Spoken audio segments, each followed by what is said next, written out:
Very good morning dear students આપણે last લેક્ચરમાં પરમાણુ ત્રિજ્યાને અસર કરતા પરિબળો જોયેલા. તેમાં આપણે પહેલું ફેક્ટર જે જોયેલું હતું તો તે હતું ઝેડ ઇફેક્ટ, જેને અસરકારક કેન્દ્રીય વીજભાર ઓર ઇફેક્ટિવ ન્યુક્લિયર ચાર્જ કહેવામાં આવે. અસરકારક કેન્દ્રીય વીજભાર એટલે શું? તો કોઈ પણ પરમાણુની વાત કરીએ તો આ પરમાણુનું કેન્દ્ર હોય. પરમાણુ વિશે જ્યારે વાત કરીએ તો આપણે એના 3 પાર્ટ વિશે લર્ન કરીએ. પહેલું એનું કેન્દ્ર, આ જે છે જેને આપણે બાહ્યતમ કોષ ઓર એને જ આપણે વેલેન્સ સેલ કહીએ, અને આ જે છે તેને આપણે શું કહીએ છીએ? Inner core. ઇનર કોર એટલે અંદરની સાઈડના ઇલેક્ટ્રોન. તો કોઈ પણ પરમાણુ જે હોય તેમાં આ કેન્દ્ર હોય, આ એનું કેન્દ્ર છે. પછી આ જે છે તો તે એના બાહ્યતમ કોષ છે, અને મિડલનો જે પાર્ટ છે તેને આપણે ઇનર કોર કહેવાય, જેને અંદરની સાઈડના ઇલેક્ટ્રોન કહેવામાં આવે. હવે બાહ્યતમ કોષમાં જો કોઈ ઇલેક્ટ્રોન હોય તો તે 2 પ્રકારના ફોર્સ અનુભવે. એક કેન્દ્ર પ્રત્યે આકર્ષણ બી ધરાવે, અને બીજું ઇનર કોરના ઇલેક્ટ્રોન દ્વારા એ અપાકર્ષણ બી અનુભવે. એટલે બાહ્યતમ કોષ 2 પ્રકારના વિરુદ્ધ બળો હેઠળ રહેલું હોય. એક એને કેન્દ્ર તરફ આકર્ષણ બળ લાગતું હોય, અને બીજું અંદરના ઇલેક્ટ્રોન દ્વારા એને અપાકર્ષણ બળ ફીલ થતું હોય. એને કારણે બાહ્યતમ કોષ આવા 2 જે પારસ્પરિક વિરુદ્ધ બળો છે તેને કારણે જે બાહ્યતમ કોષના ઇલેક્ટ્રોનનું કેન્દ્ર પ્રત્યે જેટલું આકર્ષણ થવું જોઈએ તે થતું નથી, એટલે એના કરતાં ઓછું આકર્ષણ બળ લાગે. આમ બાહ્યતમ કોષના ઇલેક્ટ્રોનનું કેન્દ્ર પ્રત્યે જે વાસ્તવિક આકર્ષણ લાગે તેને આપણે અસરકારક કેન્દ્રીય વીજભાર કહીએ, અને એને જ આપણે ઝેડ ઇફેક્ટ કહીએ છીએ. જેમ ઝેડ ઇફેક્ટ વધારે તેમ બાહ્યતમ કક્ષાના ઇલેક્ટ્રોનનું કેન્દ્ર તરફ આકર્ષણ કેવું થઈ જાય? વધી જાય. તો પરમાણુ ત્રિજ્યા જે છે તો તે ઝેડ ઇફેક્ટના કેવા પ્રમાણમાં છે? વ્યસ્ત પ્રમાણમાં છે. જેમ બાહ્યતમ કોષના ઇલેક્ટ્રોનનું કેન્દ્ર તરફ આકર્ષણ વધારે, ઇફેક્ટિવ ન્યુક્લિયર ચાર્જ વધારે, તેમ ત્રિજ્યા સંકોચાતી જાય, અને પરિણામે પરમાણુ ત્રિજ્યા શું થતી જાય? ઘટતી જાય છે.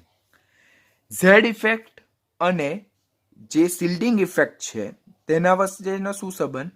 એના વચ્ચેનો પણ વ્યસ્ત સંબંધ. કે જેમ સ્ક્રીનિંગ અસર વધારે, સ્ક્રીનિંગ અસર એટલે શું? તો બાહ્યતમ કોષની અંદરના રહેલા ઇલેક્ટ્રોન દ્વારા બાહ્યતમ કોષને અપાકર્ષણ લાગે, જેને કારણે બાહ્યતમ કોષનું કેન્દ્ર તરફ આકર્ષણ ઘટે. આ ઘટનાને શું કહેવામાં આવે છે? સ્ક્રીનિંગ અસર કહેવામાં આવે. જેમ સ્ક્રીનિંગ અસર વધારે તેમ અસરકારક કેન્દ્રીય વીજભાર ઓછો. જેમ અસરકારક કેન્દ્રીય વીજભાર ઓછો તેમ પરમાણુય ત્રિજ્યા વધારે. આમ પરમાણુય ત્રિજ્યા જે છે તો તે સ્ક્રીનિંગ અસરના કેવા પ્રમાણમાં છે? એ સ્ક્રીનિંગ અસરના સમપ્રમાણમાં છે. જેમ સ્ક્રીનિંગ અસર વધારે તેમ બાહ્યતમ કોષના ઇલેક્ટ્રોનનું કેન્દ્ર તરફ આકર્ષણ ઓછું, તેમ ઇફેક્ટિવ ન્યુક્લિયર ચાર્જ ઓછો, અને તેમ પરમાણુ ત્રિજ્યા શું થશે? વધારે હશે. આવર્તમાં આપણે ડાબીથી જમણી બાજુ તરફ જઈએ તેમ નવો ઉમેરાતો ઇલેક્ટ્રોન સમાન કોષમાં ઉમેરાય.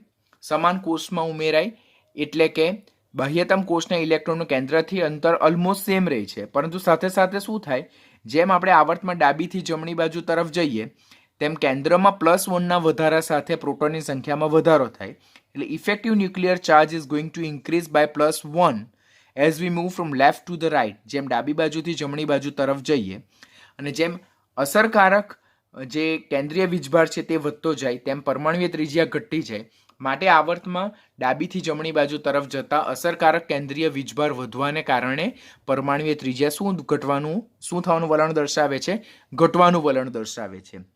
સૌથી વધારે ત્રિજ્યા સમૂહ 18ના તત્વોની છે, બીકોઝ તેઓ વાન ડર વાલ્સ ત્રિજ્યા ધરાવે છે. ત્યાર પછી સૌથી વધુ ત્રિજ્યા સમૂહ 1ના તત્વોની છે. સૌથી ઓછી ત્રિજ્યા સમૂહ 17ના તત્વોની છે, બીકોઝ તેમાં ઇફેક્ટિવ ન્યુક્લિયર ચાર્જ વધારે છે. સમૂહ 18ના તત્વોનો ઇફેક્ટિવ ન્યુક્લિયર ચાર્જ સૌથી વધારે હોવા છતાં પણ તેઓ વાન્ડરવાલ્સ ત્રિજ્યા ધરાવે છે, માટે એમની ત્રિજ્યા સૌથી વધારે જોવા મળે છે. એવું આપણે લર્ન કરેલું હતું લાસ્ટ લેક્ચરમાં. તો these are the story that we learn in last lecture. આટલું કન્ટેન્ટ આપણે લાસ્ટ લેક્ચરમાં જોયેલું હતું. માટે આવર્તમાં ડાબીથી જમણી બાજુ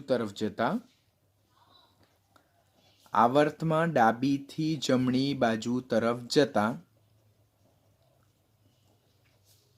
અસરકારક કેન્દ્રીય વીજભાર વધે અને પરમાણુ ત્રિજ્યા ઘટવાનું વલણ દર્શાવે છે. આટલું આપણે લાસ્ટ લેક્ચરમાં જોયેલું હતું. હવે આજના લેક્ચરનું જે content, that is factor number 2, that is size of the valence shell. એટલે that is nothing but shielding effect, screening અસર. કોઈ પણ પરમાણુમાં જેમ મુખ્યતમ ક્વોન્ટમ આંકનું મૂલ્ય વધારે હોય તેમ તેની સ્ક્રીનિંગ અસર વધારે હોય અને તેમ પરમાણુની ત્રિજ્યા કેવી થાય? વધારે થાય. બરાબર? એક કોષ વિશે, બે પરમાણુ વિશે વિચારો. જો આ એક પરમાણુ છે જેમાં બે કોષ છે, તેમાં બાહ્યતમ કોષના જે ઇલેક્ટ્રોન છે તેનું કેન્દ્રથી અંતર નજીક છે. આ બીજો પરમાણુ છે, તેમાં જો ઇનર સેલની સંખ્યા વધારે છે અને બાહ્યતમ કોષના ઇલેક્ટ્રોનનું કેન્દ્રથી અંતર વધારે છે. પરમાણુ એકમાં બાહ્યતમ કોષના ઇલેક્ટ્રોનનું કેન્દ્રથી અંતર ઓછું છે બીકોઝ ઇનર સેલની સંખ્યા ઓછી છે. અહીંયા ઇનર સેલની સંખ્યા વધારે છે એટલે બાહ્યતમ કોષના ઇલેક્ટ્રોનનું કેન્દ્રથી અંતર કેવું છે? વધારે છે. તો અહીંયા બાહ્યતમ કોષના ઇલેક્ટ્રોનનું કેન્દ્ર તરફ આકર્ષણ વધારે હશે કારણ કે સ્ક્રીનિંગ અસર અહીંયા ઓછી હશે.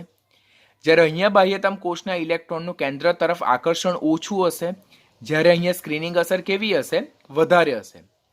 એટલે જેમ કોઈ પણ પરમાણુમાં મુખ્ય ક્વોન્ટમ આંકનું મૂલ્ય વધતું જાય એટલે કે ઇનર સેલ ઇલેક્ટ્રોનની સંખ્યા વધતી જાય તેમ તેમ સ્ક્રીનિંગ અસર કેવી થતી જાય? પ્રભાવી થતી જાય. અને સ્ક્રીનિંગ અસર જેમ પ્રબળ બનતી જાય તેમ તેમ બાહ્યતમ કોષના ઇલેક્ટ્રોનનું કેન્દ્ર તરફ આકર્ષણ કેવું થતું જાય? ઘટતું જાય.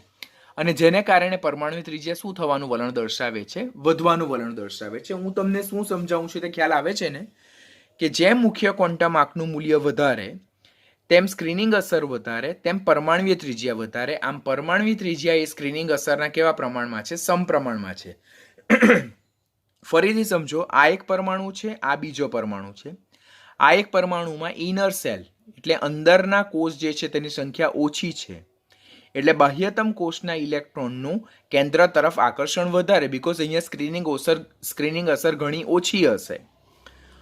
આ બીજો પરમાણુ છે તેમાં ઇનર સેલની સંખ્યા વધારે છે એટલે અંદરના જે કોષ છે તેમાં ઇલેક્ટ્રોનની સંખ્યા વધારે છે એટલે તેમના દ્વારા બાહ્યતમ કોષના ઇલેક્ટ્રોન પર લાગતું અપાકર્ષણ બળ વધારે હશે. એટલે આ કિસ્સામાં સ્ક્રીનિંગ અસર પ્રભુત્વ ધરાવતી હશે. તો બાહ્યતમ કોષના ઇલેક્ટ્રોનનું કેન્દ્ર તરફ આકર્ષણ ઓછું હશે, અસરકારક કેન્દ્રીય વીજભાર ઓછો હશે. બરાબર? જેને કારણે ત્રિજ્યા શું પામે? એ વિસ્તરણ પામે બીકોઝ બાહ્યતમ કોષના ઇલેક્ટ્રોનનું કેન્દ્ર તરફ આકર્ષણ સ્ક્રીનિંગ અસરને લીધે ઘટી જાય છે. એટલે જેમ મુખ્ય ક્વોન્ટમ આંકનું મૂલ્ય વધી જાય તેમ સ્ક્રીનિંગ અસર વધારે થાય, તેમ પરમાણુય ત્રિજ્યા શું થાય? વધારે છે. આમ પરમાણુય ત્રિજ્યા અને સ્ક્રીનિંગ અસર સાથે કેવો સંબંધ છે? સમપ્રમાણનો સંબંધ. જેમ સ્ક્રીનિંગ અસર વધારે તેમ બાહ્યતમ કોષના ઇલેક્ટ્રોનનું કેન્દ્ર તરફ આકર્ષણ ઓછું, તેમ પરમાણુય ત્રિજ્યા વધારે.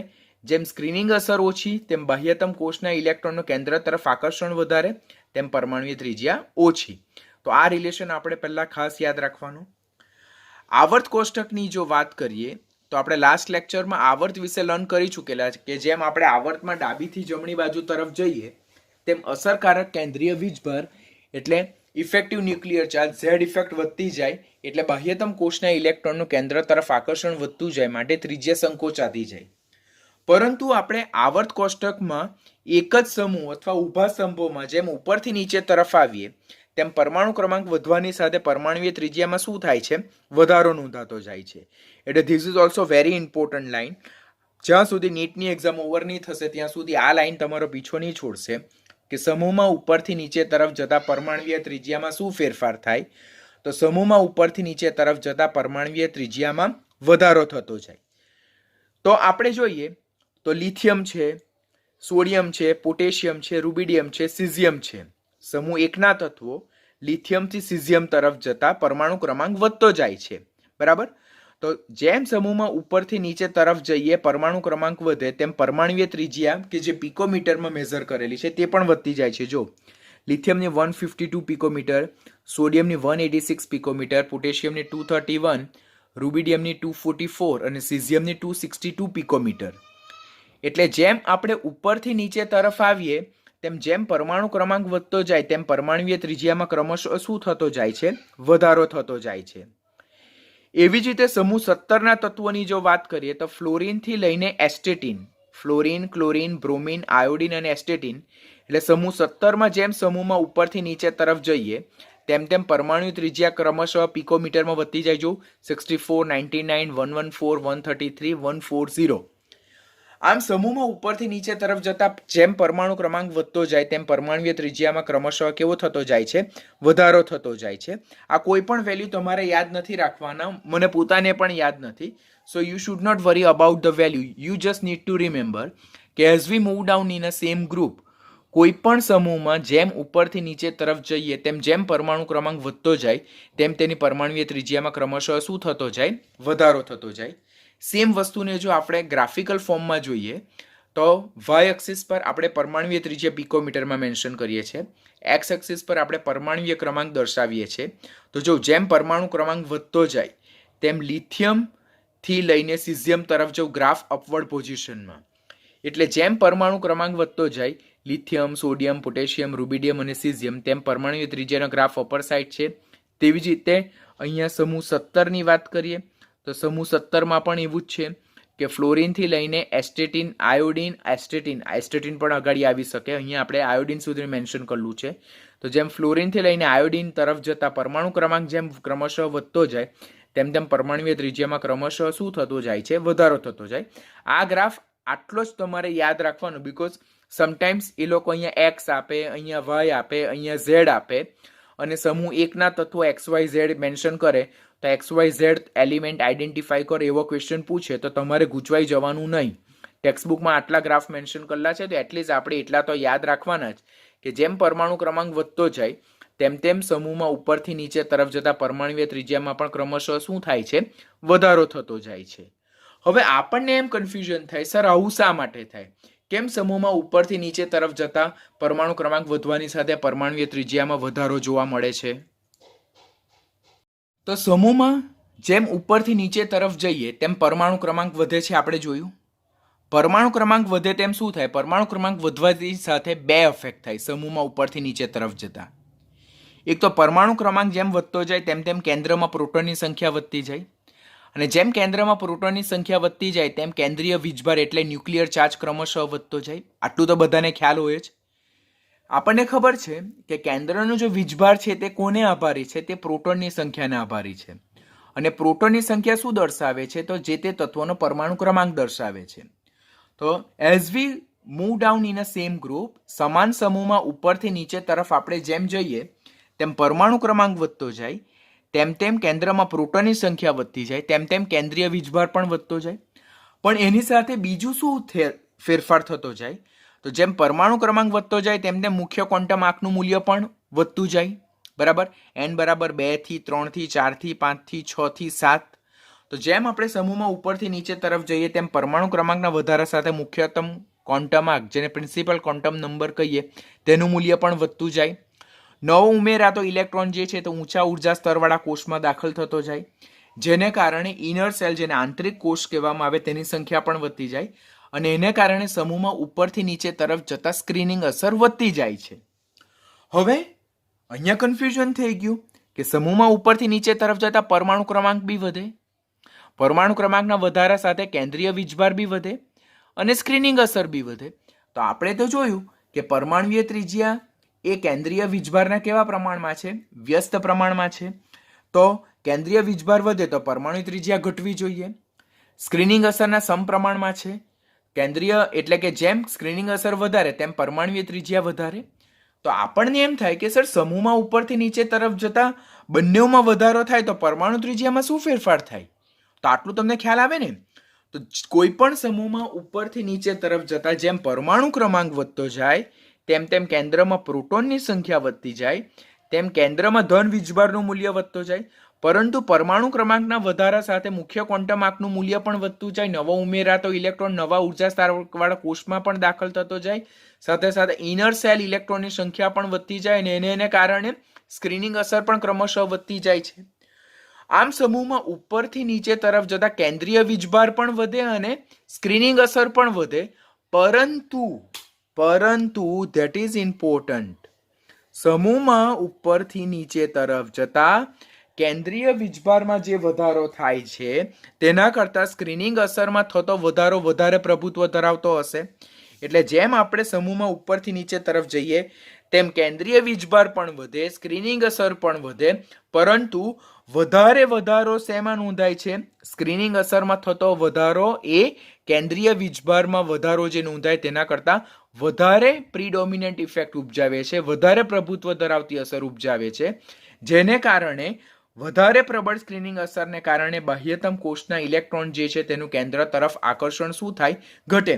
કારણ કે સ્ક્રીનિંગ અસર શું છે? તો સ્ક્રીનિંગ અસર એટલે શું? તો અંદરના કોષના ઇલેક્ટ્રોન એ બાહ્યતમ કોષના ઇલેક્ટ્રોનને પ્રબળ અપા કરશે, જેને કારણે બાહ્યતમ કોષના ઇલેક્ટ્રોનનું કેન્દ્ર તરફ આકર્ષણ ઘટે અને જેને આપણે સ્ક્રીનિંગ અસર કહીએ. તો ઉપરથી નીચે તરફ જતા કેન્દ્રીય વીજભાર પણ વધે, સ્ક્રીનિંગ અસર પણ વધે, પરંતુ વધારે પ્રભુત્વ શેમાં જોવા મળે? સ્ક્રીનિંગ અસરમાં થતા વધારામાં જોવા મળે. અને સ્ક્રીનિંગ અસર જેમ વધે તેમ બાહ્યતમ કોષના ઇલેક્ટ્રોનનું કેન્દ્ર તરફ આકર્ષણ ઘટે તો ત્રિજ્યા સંકોચાય નહીં, પરંતુ શું પામે? વિસ્તરણ પામે. અને ત્રિજ્યા વિસ્તરણ પામે માટે સમૂહમાં ઉપરથી નીચે તરફ જતા કેન્દ્રીય વીજભારમાં વધારો થતો હોવા છતાં પણ સ્ક્રીનિંગ અસર વધુ પ્રબળ બનતી હોવાને કારણે પરમાણુય ત્રિજ્યામાં શું થાય છે? વધારો જોવા મળે છે. તો this is very most important. જ્યાં સુધી નીટ નહીં પતે ત્યાં સુધી પરમાણુ ત્રિજ્યામાં ઉપરથી નીચે તરફ જતા કેમ વધારો થાય એ રીઝન તમને એક ચેપ્ટરમાં આવવાનું જ, બધા જ સમૂહમાં કમ્પલસરી આવવાનું જ. એટલે આ ફેક્ટરને ખૂબ જ ધ્યાનથી લર્ન કરવાનું. સમૂહમાં ઉપરથી નીચે તરફ જતા ફરીથી સમજાવું, પરમાણુ ક્રમાંક વધે તેમ કેન્દ્રમાં પ્રોટોનની સંખ્યા વધે, તેમ કેન્દ્રમાં ધન વીજભાર વધે, પણ સાથે સાથે મુખ્ય ક્વોન્ટમ આંકનું મૂલ્ય પણ વધતું જાય, નવો ઉમેરાતો ઇલેક્ટ્રોન નવા ઉર્જા સ્તરવાળા કોષમાં દાખલ થાય, સ્ક્રીનિંગ અસર પણ ક્રમશઃ કેવી થતી જાય? વધતી જાય. બીકોઝ આંતરિક કોષની સંખ્યા વધતી જાય, આંતરિક કોષમાં ઇલેક્ટ્રોનની સંખ્યા વધતી જાય, તેમના દ્વારા થતું અપાકર્ષણની અસર વધતી જાય, માટે સ્ક્રીનિંગ અસર વધતી જાય. તો સમૂહમાં ઉપરથી નીચે તરફ જતા જો બંને અસર વધે, પરંતુ વધારે પ્રભાવી અસર કઈ છે? તો તે છે સ્ક્રીનિંગ અસરમાં થતો વધારો. તો એ કોના કરતા વધારે છે? કેન્દ્રીય વીજભારમાં થતા વધારા કરતા વધારે છે. અને સ્ક્રીનિંગ અસર અને જે પરમાણ્વીય ત્રિજ્યા જે છે તે બંનેને કેવો સંબંધ છે? તો પરમાણ્વીય ત્રિજ્યા એ સ્ક્રીનિંગ અસરના સમપ્રમાણમાં છે. એટલે જેમ ઉપરથી નીચે તરફ જતા સ્ક્રીનિંગ અસર વધતી જાય તેમ ઉપરથી નીચે તરફ જતા પરમાણ્વીય ત્રિજ્યા પણ ક્રમશઃ કેવી થતી જાય છે? વધતી જાય છે, કેન્દ્રીય વીજભારમાં વધારો થતો હોવા છતાં પણ. તો that is very important factor. જો આ જ વસ્તુ આપણે સમૂહ 1 વિશે લર્ન કરીએ તો સમૂહ 1 આપણી પાસે 3 કોલમ છે. સમૂહ 1 ઇલેક્ટ્રોનીય સંરચના અને બાહ્યતમ કોષનો મુખ્ય ક્વોન્ટમ આંક. જો લિથિયમ જેનો પરમાણુ ક્રમાંક 3 છે તો એની ઇલેક્ટ્રોનીય સંરચના હિલિયમ 2s1 છે. એટલે એમાં કુલ 2 મુખ્ય ક્વોન્ટમ આંક ધરાવતા આવતા છે. પહેલું n=1 અને n=2. પછી સોડિયમ જેનો પરમાણુ ક્રમાંક 11 છે. આપણને ખબર ને એસ વિભાગમાં પરમાણુ ક્રમાંક કેવી રીતે યાદ રાખવાનો તે 8 8 18 18 32 નું એડિશનમાં યાદ રાખવાનું. તો સોડિયમ જે છે જેની ઇલેક્ટ્રોનીય સંરચના 3s1 છે, એટલે બાહ્યતમ કક્ષાનું મુખ્ય ક્વોન્ટમ આંક 3 છે. તો જો આ n=1, આ n=2 અને આ n=3. પોટેશિયમ જેનો પરમાણુ ક્રમાંક 19 છે, તો તેની ઇલેક્ટ્રોનીય સંરચના આર્ગન 4s1 કેવી રીતે? તે ઓલરેડી મેં તમને ઇલેક્ટ્રોનીય સંરચના લખતા શીખવ્યું છે. તેમાં જો 4 કોષ છે, n=1, n=2, n=3 અને n=4. તેવી જ રીતે રૂબિડિયમ જો જોઈએ તો તેમાં 5s1, તો 1 2 3 4 5. પછી સિઝિયમ જોઈએ તો જો 6s1, તો 1 2 3 4 5 and 6. અને લાસ્ટ વન છે તે ફ્રાન્સિયમ જોઈએ તો જો 1 2 3 4 5 6 and 7. તો જેમ સમૂહમાં ઉપરથી નીચે તરફ જઈએ આપણે as we move down in a same group. છેલ્લું તત્વ ફ્રાન્સિયમ છે.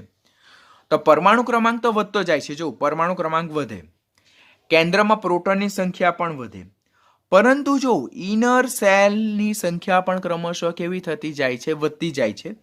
જો પહેલું તત્વ લિથિયમ વિશે વાત કરીએ તો ઇનર સેલ એક જ છે અને મુખ્ય ક્વોન્ટમ આંકનું મૂલ્ય 2 છે. અને જેમ આપણે ફ્રાન્સિયમની વાત કરીએ તો ઇનર સેલની સંખ્યા જો 1, 2, 3, 4, 5 અને 6. તો જેમ સમૂહમાં ઉપરથી નીચે તરફ જઈએ તેમ જેમ જેમ પરમાણુ ક્રમાંક વધતો જાય, કેન્દ્રમાં પ્રોટોનની સંખ્યા વધતી જાય, કેન્દ્રીય વીજભાર વધતો જાય, તેમ તેમ ઇનર સેલની સંખ્યા પણ વધતી જાય, આંતરિક કોષની સંખ્યા પણ વધતી જાય. આંતરિક કોષની સંખ્યા વધતી જાય તો આંતરિક કોષમાં ઇલેક્ટ્રોનની સંખ્યા વધતી જાય. તેમના દ્વારા બાહ્યતમ કોષમાં રહેલા ઇલેક્ટ્રોન પર જે રિપલ્ઝન ઇફેક્ટ છે, અપાકર્ષણવાળી અસર છે, તે પ્રભાવી બને. એટલે સમૂહમાં ઉપરથી નીચે તરફ જતા મોર પ્રિડોમિનન્ટ એટલે વધારે પ્રભુત્વ ધરાવતી અસર કઈ? તો તે સ્ક્રીનિંગ અસરમાં થતો વધારો. અને જેમ સ્ક્રીનિંગ અસર વધતી જાય તેમ તેમ બાહ્યતમ કોષના ઇલેક્ટ્રોનનું કેન્દ્ર તરફ આકર્ષણ ઘટતું જાય. અને જેમ આકર્ષણ ઘટતું જાય તેમ ત્રિજ્યા ક્રમશઃ શું થાય છે? વિસ્તરણ પામતી જાય. તો જો પહેલું તત્વ લિથિયમની ત્રિજ્યા જો આટલી જ છે, ધીસ ઓનલી, બરાબર. પછી આ સોડિયમ, આ પોટેશિયમ, આ રૂબિડિયમ, આ સીઝિયમ અને આ લાસ્ટ વન જે છે તે ફ્રાન્સિયમ. તો જેમ સમૂહમાં ઉપરથી નીચે તરફ જઈએ તેમ પરમાણુ ક્રમાંક વધવાની સાથે કેન્દ્રમાં પ્રોટોનની સંખ્યા વધવાની સાથે ન્યુક્લિયર વીજભાર પણ વધે, પરંતુ સાથે સાથે આંતરિક કોષની સંખ્યા વધતી જાય, આંતરિક કોષમાં ઇલેક્ટ્રોનની સંખ્યા વધતી જાય. તેમના દ્વારા બાહ્યતમ કોષના ઇલેક્ટ્રોનનું કેન્દ્ર તરફ આકર્ષણ ઘટતું જાય, સ્ક્રીનિંગ અસર વધારે પ્રભાવી બનતી જાય. તેમ બાહ્યતમ કોષના ઇલેક્ટ્રોનનું કેન્દ્ર તરફ આકર્ષણ ઘટે, ત્રિજ્યા વિસ્તરણ પામે. માટે સમૂહમાં ઉપરથી નીચે તરફ જતા પરમાણુએ ત્રિજ્યા ક્રમશઃ શાનું વલણ દર્શાવે છે? વધવાનું વલણ દર્શાવે. તો this is very most important. અહીંયા આપણે પ્રતિનિધિ સમૂહના તત્વોની પરમાણુય ત્રિજ્યા વિશે ડિસ્કશન કરેલું છે. પહેલું પ્રતિનિધિ સમૂહના તત્વો એટલે શું? તો એસ અને પી વિભાગના તત્વોને આપણે શું કહીએ છીએ? પ્રતિનિધિ સમૂહના તત્વો. આપણે પહેલા યાદ રાખવાનો, એસ વિભાગના તત્વો અને પી વિભાગના જે તત્વો છે તેને શું કહેવામાં આવે છે? પ્રતિનિધિ સમૂહના તત્વો કહેવામાં આવે છે. તો પહેલા સમૂહ એકની વાત કરીએ તો સમૂહ એકમાં જો ઉપરથી નીચે તરફ જતા લિથિયમથી ફ્રાન્સિયમ તરફ જતા પરમાણુ ત્રિજ્યામાં ક્રમશઃ નોર્મલ વધારો થતો જાય. 2માં પણ નોર્મલ વધારો થાય. 13માં બોરોનથી થેલિયમ તરફ જતા પરમાણુ ત્રિજ્યામાં વધારો થતો જાય. પરંતુ અહીંયા એક એક્સેપ્શનલ કેસ છે. એલ્યુમિનિયમ ની ત્રિજ્યા ગેલિયમ કરતાં ઓછી હોવી જોઈએ, પણ એક્સેપ્શનલી કેવી છે? વધારે છે. નીટ માટે ખાસ યાદ રાખવાનું. એનું રીઝન હું તમને પી બ્લોક જ્યારે શીખવીશ ત્યારે સમજાવીશ. 14માં અને 15માં પણ નોર્મલ ક્રમશઃ વધારો થાય, પરંતુ સિલિકોનથી લેડ તરફ જતા અને ફોસ્ફરસથી બિસ્મથ તરફ જતા આ બંને કિસ્સામાં વધારો કેવો જોવા મળે? ઓછો જોવા મળે. તે હું તમને 14 અને 15મો સમૂહ જ્યારે શીખવીશ ત્યારે સમજાવીશ. 16મા સમૂહમાં, 17મા સમૂહમાં અને 18મા સમૂહમાં ઉપરથી નીચે તરફ જતા પરમાણુય ત્રિજ્યામાં ક્રમશઃ વધારો થતો જાય. આમ આપણે ખાલી બધામાં કોમનલી શું યાદ રાખીએ? પી વિભાગના તત્વો, એસ વિભાગના તત્વો, પ્રતિનિધિ સમૂહના તત્વોમાં સમૂહમાં ઉપરથી નીચે તરફ જતા પરમાણુય ત્રિજ્યામાં ક્રમશઃ વધારો થતો જાય. તેમાં એક્સેપ્શનલ કેસ આ છે અને આ બંને કિસ્સામાં ક્રમશઃ ઓછો વધારો નોંધવા મળે છે. એટલું યાદ રાખવાનું. આ બધા જ તમને ઇન્ક્રીઝિંગ ઓર્ડર, ડિક્રીઝિંગ ઓર્ડરમાં કોની ઓછી ત્રિજ્યા, કોની વધારે ત્રિજ્યા, એવા બધા જ તમને ક્વેશ્ચન પૂછાશે. તો ધીસ ઇઝ વેરી ઇમ્પોર્ટન્ટ. ખાસ તમારે યાદ રાખવાનું. It is not mention in your text book in chapter number 3, પણ આપણે ચેપ્ટર નંબર 3 માટે આટલું કન્ટેન્ટ કમ્પલસરી યાદ રાખવાનું રહેશે નીટ માટે. પછી બીજો ક્વેશ્ચન આપણને એમ પૂછાય કે આવર્ત કોષ્ટકમાં સૌથી વધુ પરમાણુય ત્રિજ્યા ધરાવતું તત્વ કયું? તો તે છે ફ્રાન્સિયમ. બરાબર. હવે 4 ઓપ્શનમાંથી ફ્રાન્સિયમ નહીં હોય તો આવર્ત કોષ્ટકમાં સૌથી વધુ પરમાણુય ત્રિજ્યા ધરાવતું તત્વ કયું? ફ્રાન્સિયમ. આ રહ્યું સમૂહ એકનું છેલ્લું તત્વ. પણ ઓપ્શનમાં આપણી પાસે ફ્રાન્સિયમ નહીં હોય અને સીઝિયમ હોય તો ડેફિનેટલી સાચો આન્સર શું કરવાનો? સીઝિયમ કરવાનો. ખરેખર સાચો આન્સર ફ્રાન્સિયમ છે. સમૂહ એકનું છેલ્લું તત્વ ફ્રાન્સિયમની પરમાણુ ત્રિજ્યા આખા આવર્ત કોષ્ટકમાં સૌથી વધારે છે. પણ 4 ઓપ્શનમાં આપણી પાસે ફ્રાન્સિયમ નથી અને ક્વેશ્ચન સૌથી વધુ પરમાણુય ત્રિજ્યા એનો પૂછ્યો છે અને ઓપ્શનમાં આપણી પાસે સિઝિયમ છે, તો સિઝિયમને કરેક્ટ ગણવાનું. સિઝિયમ અને ફ્રાન્સિયમ સાથે હોય તો ફ્રાન્સિયમને કરેક્ટ ગણવાનું. સૌથી ઓછી પરમાણુય ત્રિજ્યા કોની છે? હિલિયમની છે. તો ધીસ ઇઝ ઇમ્પોર્ટન્ટ, એ તમારે ખાસ યાદ રાખવાનું. સમૂહ અને આવર્તની પરમાણુય ત્રિજ્યાનું આપણે કોમન જો ફ્લોચાર્ટ જોઈએ તો આપણે ખાસ તો આવર્ત નંબર 2, 3 અને 4ના તત્વો અને એસ અને પી વિભાગના તત્વો વિશેનું કન્ટેન્ટ યાદ રાખવાનું થાય. આપણે જોયું કે આવર્તમાં જેમ અસરકારક કેન્દ્રીય વીજભાર વધતો જાય તેમ પરમાણુય ત્રિજ્યા ઘટતી જાય, પણ સમૂહ 17 કરતાં સમૂહ 18ની પરમાણુય ત્રિજ્યા વધારે છે. ઓર કોઈ પણ આવર્તમાં સૌથી વધારે પરમાણુય ત્રિજ્યા 18મા સમૂહની છે, કારણ કે 18મા સમૂહના તત્વો એ વાન ડર વાલ્સ ત્રિજ્યા ધરાવે છે, જે સૌથી વધારે છે. શું કહેવા માંગુ છું તમને ખ્યાલ છે? અત્યાર સુધી પહેલા આપણે લાસ્ટ લેક્ચરમાં આપણે આવર્તમાં જે પરમાણુય ત્રિજ્યામાં ફેરફાર થયો તે જોયો. અત્યાર સુધી આપણે સમૂહમાં શું ફેરફાર થયો તે જોયો. હવે સમૂહ અને આવર્તની કમ્બાઇન્ડ ઇફેક્ટ એના બેઝ પરથી કયા ઇમ્પોર્ટન્ટ ક્વેશ્ચન પૂછાય છે તેના વિશે ડિસ્કશન કરીએ. તો કોઈ પણ આવર્તમાં ડાબીથી જમણી બાજુ તરફ જતા પરમાણુય ત્રિજ્યા ઘટે, જેમ કે આ સમૂહ 1 છે અને આ સમૂહ 17 છે, આ સમૂહ 18 છે. તો કોઈ પણ આવર્તમાં ડાબીથી જમણી બાજુ તરફ જતા પરમાણુય ત્રિજ્યા ઘટે અને 18મા સમૂહની પરમાણુય ત્રિજ્યા સૌથી વધારે હોય, બીકોઝ તેઓ વાન ડર વાલ્સ ત્રિજ્યા ધરાવે છે, તેઓ નિષ્ક્રિય વાયુ તત્વો છે. સમૂહમાં ઉપરથી નીચે તરફ જતા પરમાણુય ત્રિજ્યા વધવાનું વલણ દર્શાવે. આમ આવર્તમાં ડાબીથી જમણી બાજુ તરફ જતા પરમાણુય ત્રિજ્યા ઘટવાનું વલણ દર્શાવે અને સમૂહમાં ઉપરથી નીચે તરફ જતા પરમાણુય ત્રિજ્યા વધવાનું વલણ દર્શાવે. એટલે જો બીજા આવર્તના તત્વો હોય તો તેને આ રીતે અરેન્જ કરાય, ત્રીજા આવર્તના તત્વોને આ રીતે અરેન્જ કરાય, ચોથા આવર્તના તત્વોને આપણે આ રીતે અરેન્જ કરીએ, 17 અને 18માં આપણે પરમાણુય ત્રિજ્યાને આ રીતે અરેન્જ કરીએ અને સમૂહમાં આપણે ત્રિજ્યા ઉપરથી નીચે તરફ જતા પરમાણુય ત્રિજ્યા શું થતી જાય છે? વધતી જાય છે. અહીંયા આપણે આ એક ચેન્જ કરવાનું. હવે આપણને ક્વેશ્ચન શું પૂછાય છે કે આટલી વસ્તુ તમારે કમ્પલસરી યાદ રાખવાની હશે. હા સ્ટુડન્ટ્સ, આવર્ત 2, 3 અને 4ના તત્વો અને સમૂહ 1, 2, 13, 14, 15, 16, 17 અને 18 ના તત્વો વિશેનું આટલી વસ્તુ નીટ માટેનું ખૂબ જ ઇમ્પોર્ટન્ટ કન્ટેન્ટ છે. ક્વેશ્ચન જો શું પૂછાય છે તો કે વારંવાર જે નીટ એઆઈપીએમટી બોર્ડ ગુજસેટમાં પૂછાય તે ક્વેશ્ચન શું છે કે નીચે આપેલા તત્વોમાંથી કયા તત્વની પરમાણુય ત્રિજ્યા સૌથી ઓછી છે? 4 ઓપ્શન છે: ઓક્સિજન, ફ્લોરિન, ક્લોરિન અને સલ્ફર. તો જો આપણે આ રીતે અરેન્જ કરીએ કે ઓક્સિજન એ સમૂહ 16નું પહેલું તત્વ છે, પછી એની નીચે સલ્ફર આવે, ફ્લોરિન સમૂહ 17નું પહેલું તત્વ અને ક્લોરિન એની બાજુમાં, એની નીચે સોરી, ને આને આપણે આ રીતે અરેન્જ કરો.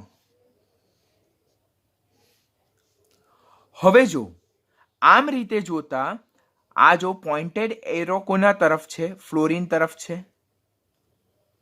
એટલે સૌથી ઓછી ત્રિજ્યા કોની હશે? ફ્લોરિનની હશે.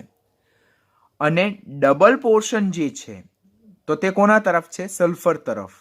એટલે સૌથી વધારે ત્રિજ્યા એ કોની હશે? સલ્ફરની હશે. તો આમ જોઈએ તો નીચે આપેલ તત્વોમાંથી કયા તત્વની પરમાણુની ત્રિજ્યા સૌથી ઓછી? તો કોની ત્રિજ્યા સૌથી ઓછી? તો ફ્લોરિનની લોએસ્ટ હશે આપેલ 4 તત્વોમાં, જ્યારે સલ્ફરની કેવી હશે? હાઈએસ્ટ હશે. ખ્યાલ આવે છે ને? એટલે જો તમને તત્વોને આ રીતે અરેન્જ કરી નાખશો ને તો જ તમને આ સિક્વન્સમાં એમસીક્યુ સોલ્વ કરવાની ટ્રીક મળશે. સેકન્ડ એમ આપેલ છે કે નીચે આપેલા તત્વોમાંથી કયા તત્વની પરમાણુય ત્રિજ્યા સૌથી વધુ છે? તો જો તો કાર્બન જે છે તો કાર્બન 14મા સમૂહનું તત્વ, પછી સિલિકોન છે, પછી ફોસ્ફરસ છે અને પછી સલ્ફર છે. તો આપણને કાર્બન, નાઇટ્રોજન, ફોસ્ફરસ અને સિલિકોન, કાર્બન, નાઇટ્રોજન, ફોસ્ફરસ અને સિલિકોન.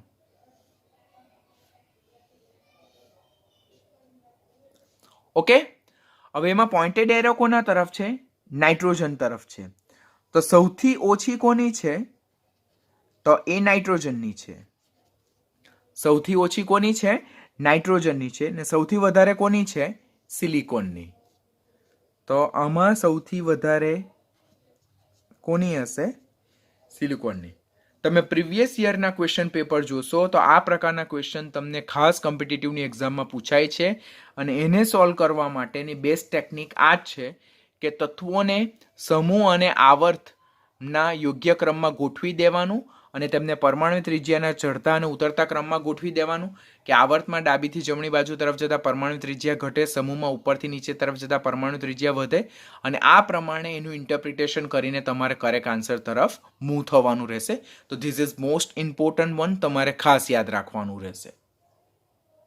બીજો ક્વેશ્ચન પૂછાય કે એસપીડી અને એફ વિભાગમાં સૌથી વધારે ત્રિજ્યા કોની? તો એસ વિભાગની, પછી ડી વિભાગની, પછી પી વિભાગની.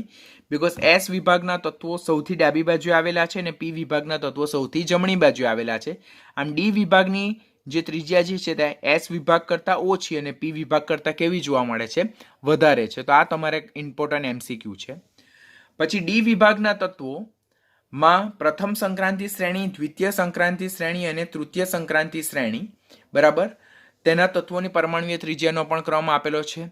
જનરલી આપણે આવર્તમાં ડાબીથી જમણી બાજુ તરફ જઈએ તેમ પરમાણુ ત્રિજ્યા ઘટવાનું વલણ દર્શાવે. તો જો અહીંયા સ્કેન્ડિયમથી લઈને મેંગેનીઝ સુધી પરમાણુ ત્રિજ્યા ઘટે છે કારણ કે અસરકારક કેન્દ્રીય વીજભાર એ સ્ક્રીનિંગ અસરને વટાવી જાય.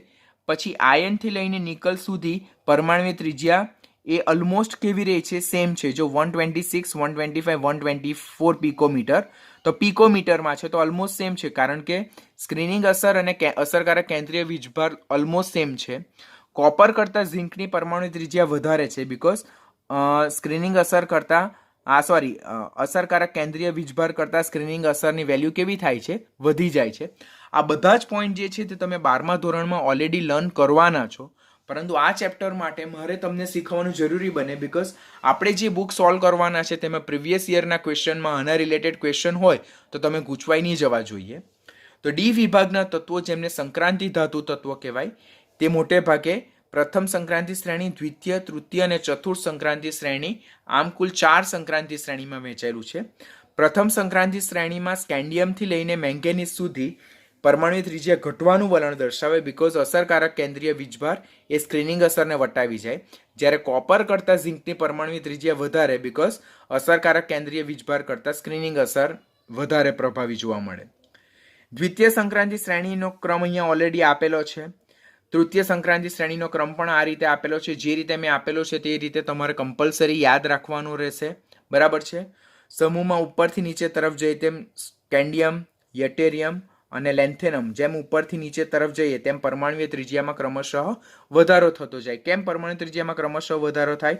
કારણ કે સમૂહમાં ઉપરથી નીચે તરફ જતા સ્ક્રીનિંગ અસરમાં ક્રમશઃ વધારો થતો જાય છે.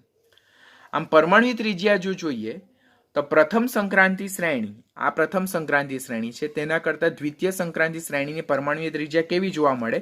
વધારે જોવા મળે કારણ કે સમૂહમાં ઉપરથી નીચે તરફ જતા સ્ક્રીનિંગ અસર વધવાને કારણે પરમાણુ ત્રિજ્યા વધે છે. પરંતુ દ્વિતીય સંક્રાંતિ શ્રેણી અને તૃતીય સંક્રાંતિ શ્રેણીની પરમાણુ ત્રિજ્યા ઓલમોસ્ટ સેમ જોવા મળે અને તેનું રીઝન શું છે? લેન્થેનોઇડ સંકોચનને કારણે. લેન્થેનોઇડ સંકોચન શું છે તે આપણે 12મા ધોરણમાં ડી અને એફ વિભાગમાં ઓલરેડી ખૂબ ડિટેલમાં શીખવાના છો. અત્યારે ખાલી વર્ડ યાદ રાખવાનું કે પ્રથમ કરતાં દ્વિતીય સંક્રાંતિ શ્રેણીના તત્વોની પરમાણુ ત્રિજ્યા વધારે, દ્વિતીય કરતાં તૃતીયની વધારે હોવી જોઈએ, પરંતુ દ્વિતીય કરતાં તૃતીય સંક્રાંતિ શ્રેણીના જે તત્વો છે તેની પરમાણુ ત્રિજ્યા ઓલમોસ્ટ સિમિલર જોવા મળે અને તે કોને લીધે છે? લેન્થેનોઇડ સંકોચનને કારણે. આ સ્ટેટમેન્ટ કમ્પલસરી આપણે શું કરવાનું છે? યાદ રાખવાનું છે. જો અહીંયા સમજાવું તમને કે અહીંયા ટિટેનિયમ કરતાં ઝિર્કોનિયમની પરમાણુ ત્રિજ્યા વધારે છે. જો આની 147 પિકોમીટર, આની 160 પિકોમીટર. એટલે પ્રથમ સંક્રાંતિ શ્રેણી કરતાં દ્વિતીય સંક્રાંતિ શ્રેણીના તત્વોની પરમાણુ ત્રિજ્યા વધારે છે, પરંતુ ઝિર્કોનિયમની 160 છે અને હોફમિયમની 158 picometer. That is almost same, બરાબર.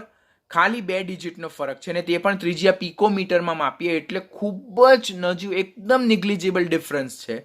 તો દ્વિતીય સંક્રાંતિ શ્રેણી અને તૃતીય સંક્રાંતિ શ્રેણીની ત્રિજ્યા જો ઓલમોસ્ટ સરખી, જો 146, 146, 139, 139, 136, 137, 134, 135, 134, 136, 137, 138, 144, 144, 154, 157. આમ પ્રથમ કરતાં દ્વિતીય સંક્રાંતિ શ્રેણીની ત્રિજ્યા જો વધારે છે, કારણ કે સમૂહમાં ઉપરથી નીચે તરફ જતા પરમાણુય ત્રિજ્યામાં ક્રમશઃ વધારો થાય સ્ક્રીનિંગ અસર વધવાને કારણે. જ્યારે દ્વિતીય કરતાં તૃતીય સંક્રાંતિ શ્રેણીની ત્રિજ્યા ઓલમોસ્ટ સેમ છે. અને what will be the reason behind that? Lanthanoid સંકોચન. તો આ પોઈન્ટ તમારે કમ્પલસરી યાદ રાખવાના રહેશે. આ ત્રિજ્યાનો ક્રમ તમારે યાદ રાખવાનો રહેશે. રીડ કરતા જાઓ, કોન્સેપ્ટને ક્લિયર કરતા જાઓ. અત્યારે નહીં યાદ રહે તો 12મા ધોરણમાં તો કમ્પલસરી તમને યાદ રાખવાનું આવશે. બેટર વે અત્યારથી જ યાદ રાખતા જાઓ. જે રીતે I have done my best try, કે જેથી તમને ખૂબ જ ઇઝી રીતે આ કન્ટેન્ટ યાદ રહે. તો પણ તમે જ્યાં સુધી 4 થી 5 વખત આ કન્ટેન્ટને નહીં રિફર કરશો, જાતે નહીં લખશો, ત્યાં સુધી તમને કન્ટેન્ટ યાદ રહેશે નહીં. પછી બીજો એક ક્વેશ્ચન પૂછાય. આ એક ઇમ્પોર્ટન્ટ ક્વેશ્ચન નીટ માટે, કે સાચું અને ખોટું વિધાન પ્રથમ કરતાં દ્વિતીયની વધારે અને દ્વિતીય અને તૃતીયની સેમ. તેનું રીઝન લેન્થેનોઇડ સંકોચન. That's a important one. પછી બીજું યાદ રાખવાનું કે ડી અને એફ વિભાગના તત્વો જે છે તેના માટે પરમાણુ ત્રિજ્યામાં જે થતો ફેરફાર છે તે નિગ્લિજિબલ છે, અવગણી શકાય એવો હોય છે. એટલે એમની પરમાણુ ત્રિજ્યા લગભગ સમાન રહી છે. ક્વેશ્ચન પૂછાય, નીચેનામાંથી કયા વિભાગના તત્વો માટે પરમાણુ ત્રિજ્યામાં થતો ફેરફાર નિગ્લિજિબલ હોય, અવગણી શકાય તેવો હોય, બહુ મોટો નહીં હોય? તો તે કોના માટે? ડી અને એફ. તેમાં વધારે કોના માટે? તો વધારે કોના માટે? ડી માટે. એ ખાસ યાદ રાખવાનું છે.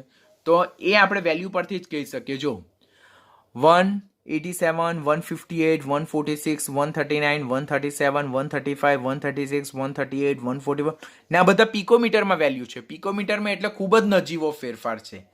આમ ડી અને એફ વિભાગના જે તત્વો છે તેમની પરમાણુય ત્રિજ્યામાં થતો ફેરફાર લગભગ કેવો છે? અવગણી શકાય એવો છે. અને તેમાં પણ ખાસ તો ડી વિભાગના તત્વો માટે એ ફેરફાર ખૂબ જ નજીવો છે, જે નિગ્લિજિબલ છે. આની સાથે આપણે સમૂહમાં ઉપરથી નીચે તરફ જતા જેમ પરમાણુ ક્રમાંક વધે તેમ મુખ્ય ક્વોન્ટમ આંક વેલ્યુ વધે, સ્ક્રીનિંગ અસર પ્રભાવી બનતી જાય અને તેમ પરમાણુય ત્રિજ્યા વધતી જાય, તેના રિલેટેડ ટોપિક જોયો. ત્રીજું factor which affect the atomic radius, તે મલ્ટિપ્લિસિટી ઓફ બોન્ડ. સહસંયોજક ત્રિજ્યા જે છે તો તે બંધની સંખ્યાના વ્યસ્ત પ્રમાણમાં છે. એટલે જેમ બંધની સંખ્યા વધતી જાય તેમ તેમ સહસંયોજક ત્રિજ્યા ક્રમશઃ કેવી થતી જાય છે? ઘટતી જાય છે. અને તેનું બેસ્ટ એક્ઝામ્પલ છે તો તે આલ્કેન, આલ્કીન અને આલ્કાઇન. જો આલ્કેનમાં કાર્બન કાર્બન વચ્ચે સિંગલ બોન્ડ છે, આલ્કીનમાં કાર્બન કાર્બન વચ્ચે ડબલ બોન્ડ છે, જ્યારે આલ્કાઇનમાં કાર્બન કાર્બન ટ્રિપલ બોન્ડ છે. જેમ આપણે આલ્કેનથી આલ્કાઇન તરફ જઈએ તેમ બોન્ડ મલ્ટિપ્લિસિટી એટલે કે બંધની લંબાઈ ક્રમશઃ વધતી જાય. અને જેમ બંધની સંખ્યા ક્રમશઃ વધતી જાય તેમ તેમ સહસંયોજક ત્રિજ્યા જો ક્રમશઃ વધતી જાય. આમાં કાર્બન કાર્બન વચ્ચે સિંગલ બોન્ડ છે તો એની ત્રિજ્યા 0.77 છે, જ્યારે આમાં કાર્બન કાર્બન વચ્ચે ટ્રિપલ બોન્ડ છે એટલે કાર્બન અને કાર્બન વચ્ચે બંધની સંખ્યા વધી ગઈ. તો જો આમાં સહસંયોજક ત્રિજ્યા ક્રમશઃ ઘટી ગઈ. આ વ્યાસ છે, કાર્બન અને કાર્બન વચ્ચેનો વ્યાસ છે. ત્રિજ્યા એ વ્યાસ કરતાં કેવું મૂલ્ય ધરાવે છે? અડધું મૂલ્ય ધરાવે છે.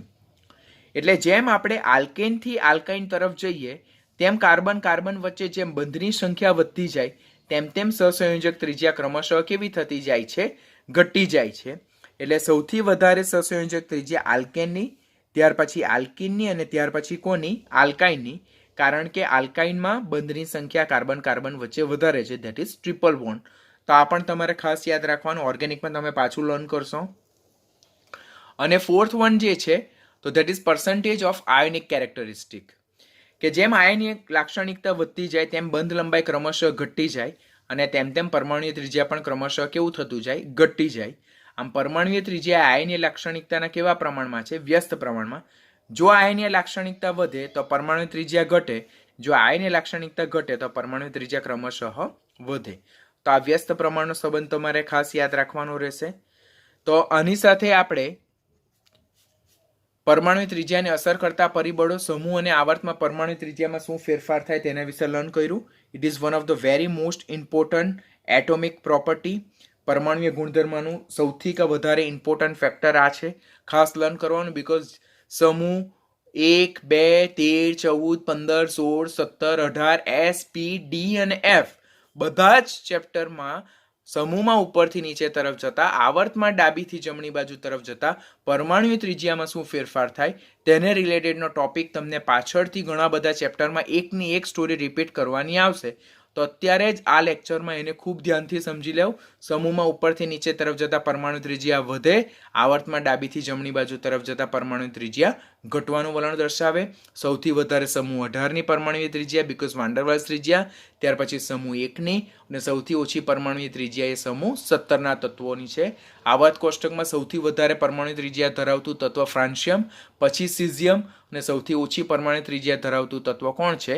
હિલિયમ છે. આટલું કન્ટેન્ટ પરફેક્ટલી રેડી કરવાનું, લેક્ચર 2 થી 3 વખત જોઈને કન્ટેન્ટને એકદમ નાઇસલી પ્રિપેર કરી નાખવાનું છે. બીકોઝ આના પછીના જે પરમાણુય ગુણધર્મો છે, દેટ ઇઝ આયનીય લાક્ષણિકતા, આયનીકરણ એન્થાલ્પી, વિદ્યુત ઋણતા, ઇલેક્ટ્રોન પ્રાપ્તિ એન્થાલ્પી, તેમાં પરમાણુય ત્રિજ્યાવાળો ટોપિક તમને ખૂબ જ કામ લાગવાનો છે. તો આ ટોપિકને ખૂબ જ ધ્યાનથી કરી નાખજો પ્લીઝ.